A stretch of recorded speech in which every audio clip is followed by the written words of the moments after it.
নবীর সুন্নতের জবাই করব না, মা বাবার বেয়াদবি করে বরদোয়া নিব না, ওলামায়ে কেরামের পরামর্শ নিয়ে চলব, নবীর তরিকা মেনে চলব। স্কুলে পড়ো, কলেজে পড়ো, চাকরি করো, বাধা নাই, ওখানে থাকিয়াই তুমি মা বাবার দোয়া নিয়ে চলো। 5 বেলার নামাজ পড়ো, আল্লাহর কাছে অন্তর থেকে যদি তওবা করো, হেদায়েতের দরজা খুলে যাবে। হেদায়েতের মালিক আল্লাহ, আল্লাহর কাছে হেদায়েতের দোয়া করো, মা বাবার দোয়া নাও, ওলামায়ে কেরামের পরামর্শ নিয়ে সামনে আগাও। মরিয়া গেল আর গুনাহ করা যাবে না।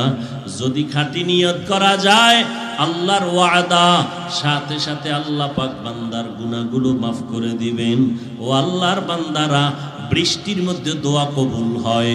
ও আল্লাহর বান্দারা, অন্তর থেকে বলতে থাকো, কখন কার দোয়া কবুল হয়ে যায়, কার নজরে কার কলিজা কলবের পরিবর্তন হয়ে যায়। আল্লাহ পাক